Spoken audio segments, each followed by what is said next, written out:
Wisdom Bites. Subscribe to One Dose of Wisdom at a Time. You know the script.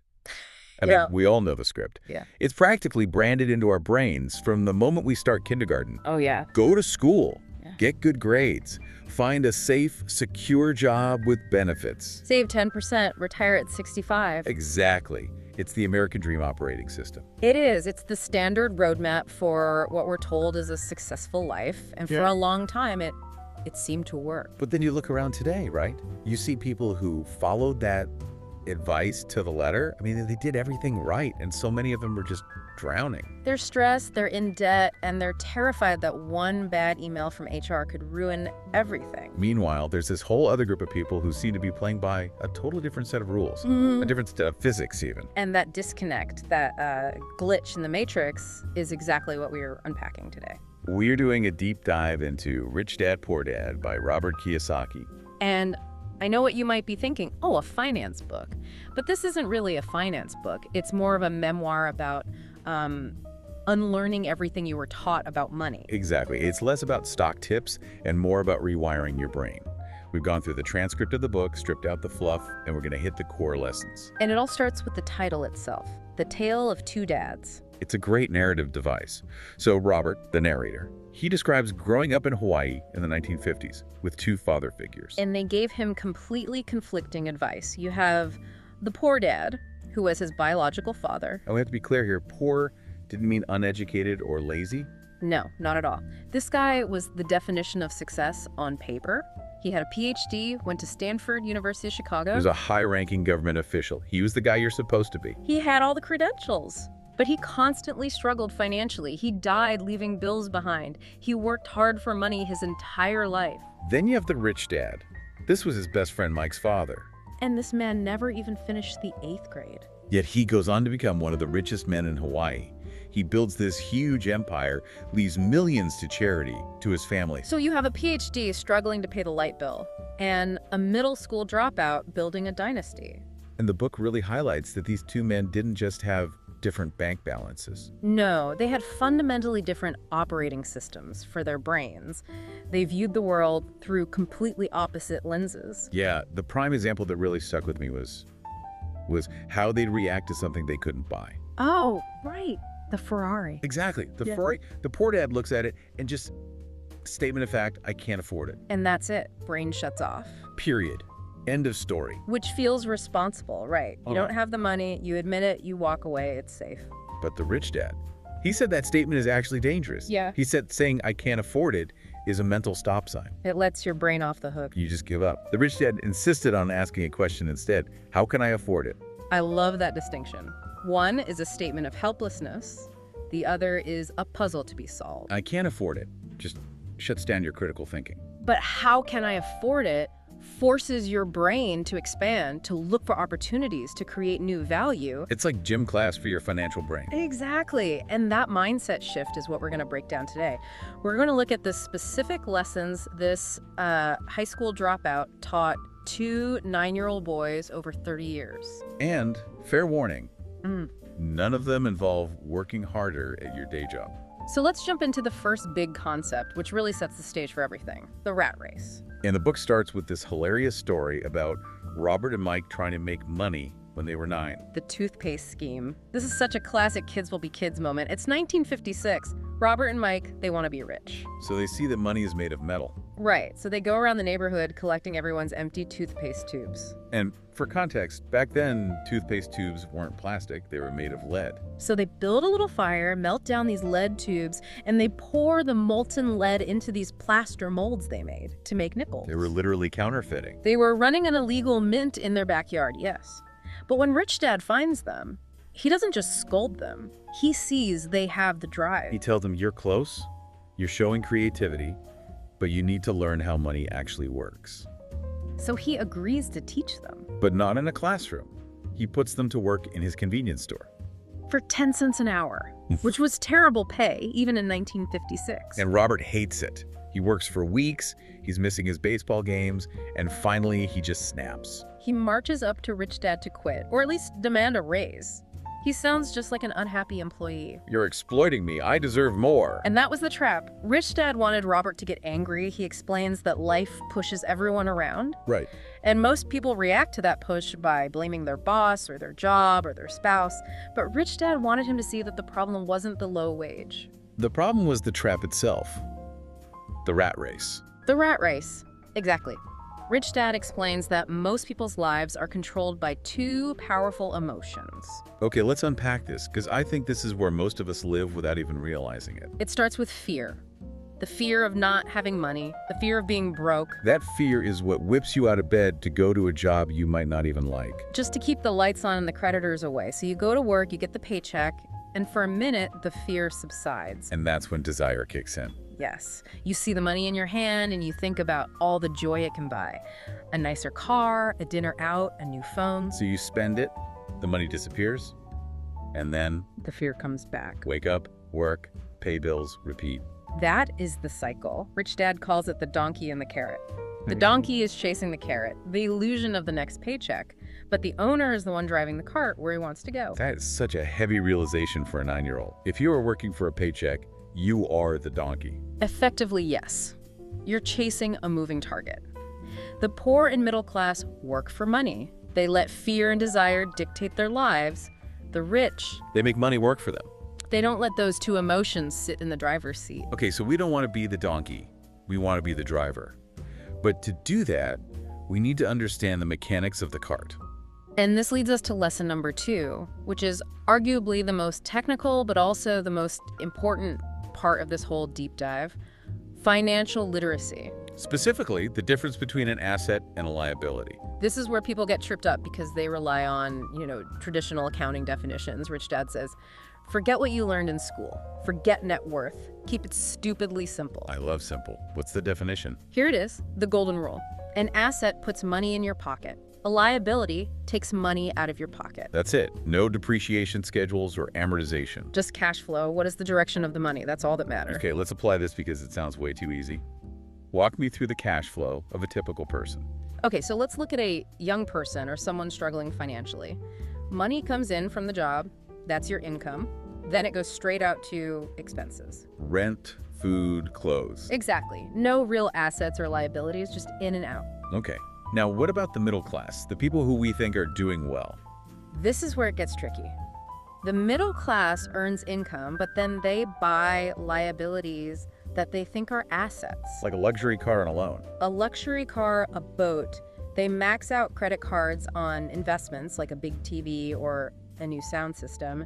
The money comes in, goes to pay for the liabilities, and then leaves as expenses. So they look rich, but they're just bleeding cash every month. Precisely. And now contrast that with the rich. The rich focus entirely on the asset column. They buy stocks, bonds, real estate. Intellectual property. These things generate income dividends, royalties, rent. The money flows from the asset column into the income column. Okay, but now we have to touch the third rail here. The house. This is where people usually get angry at Kiyosaki. Oh yes. The American dream is owning your home. The poor dad, and honestly, most financial advisors today will tell you your home is your biggest asset. But Rich Dad says it's a liability.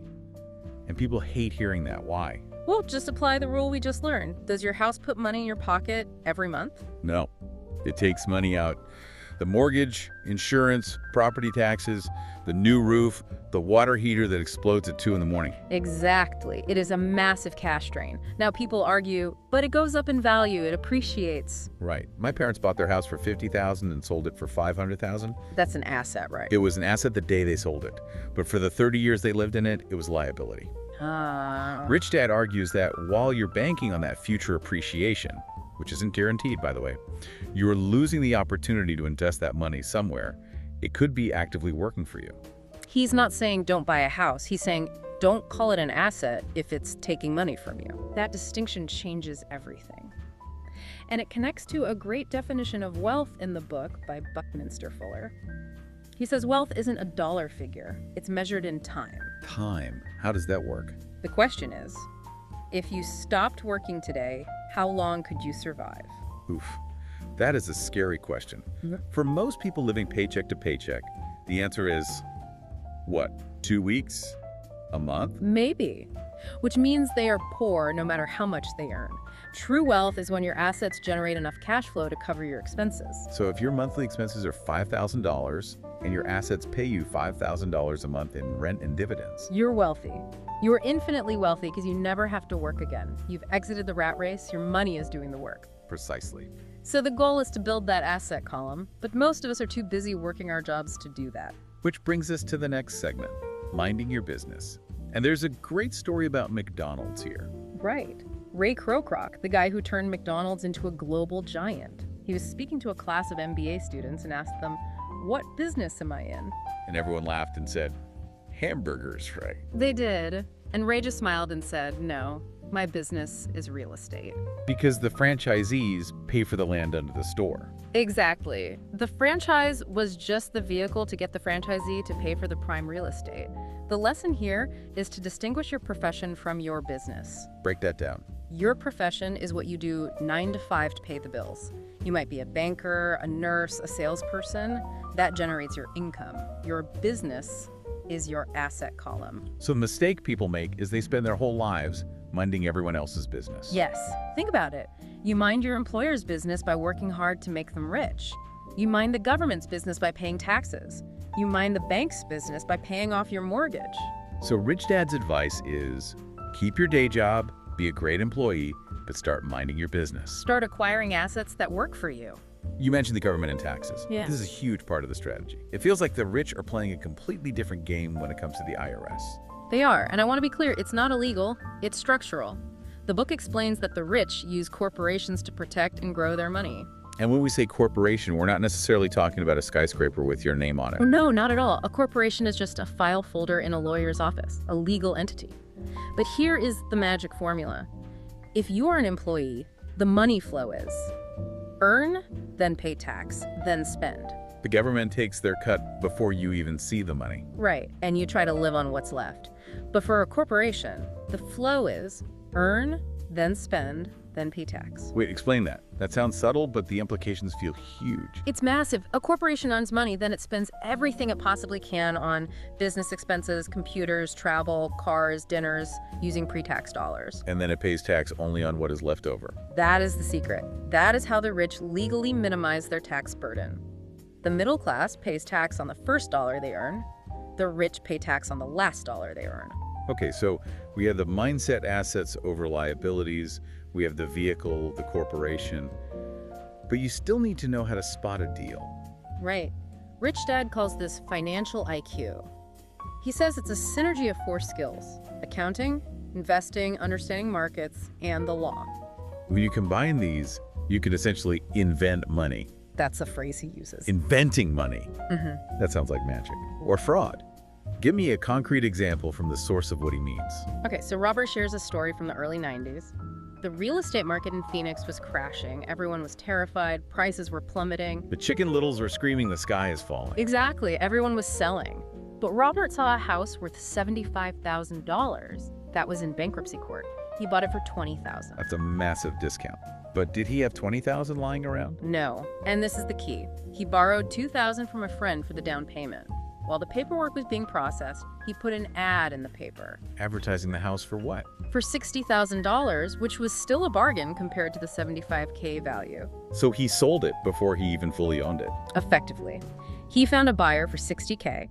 He used that money to pay back his friend, pay the legal fees, and he walked away with $40,000 in profit. For how much work?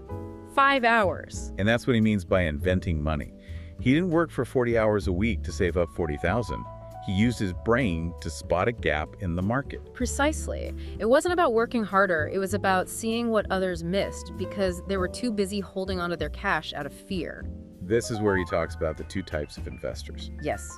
Type 1 buys packaged investments like retail mutual funds. They call a broker and say, "Buy this." And type 2. Type 2 creates the investment, they assemble the deal, they know how to find an opportunity, how to raise capital without just asking a bank, and how to organize smart people to make it happen. That is where the real explosive growth is. But, and here's the reality check, if it's that effective, why isn't everyone doing it?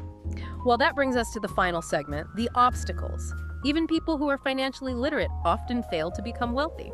And the source identifies 5 big hurdles. What's the first one? Fear, specifically the fear of losing money. Everyone has it. The difference is how you handle it. And Rich Dad had that Texas attitude. If you're gonna go broke, go big. He talked about the Alamo. It was a massive defeat, but the Texans handled it with such bravado it became this huge rallying cry. So winning means not being afraid to lose. Failure inspires winners, it defeats losers. If you are terrified of losing a dime, you will never make a dollar. Okay, what about laziness? That's another obstacle. But he had a weird twist on this. He said busy people are often the laziest. Right. They stay busy at work, busy with the kids, busy watching TV to avoid facing the problems they don't want to deal with. Like their finances. They use busyness as an escape. The cure, a little bit of greed. He says you need to ask, what's in it for me? You need a little ambition to get off the couch and start learning. There's also a point about habits. Pay yourself first. This is a really hard one to practice. Most people pay their bills first. Phone, rent, car, and then try to save whatever is left over. Which is usually nothing. Exactly. The rich, he says, pay their asset column first, even if they are short on cash. Wait, so they ignore their bills? That sounds like a great way to ruin your credit score. It's risky, but here's the psychology. If you pay yourself first, and then you don't have enough for the bills, the pressure from the creditors screams at you. And that pressure forces you to be creative. It forces you to find new income, to hustle, to make a deal. He argues that pressure makes you smarter. If you just pay the bills and starve your asset column, you get richer. You need that financial squeeze to build muscle. The next obstacle is arrogance. Ego plus ignorance.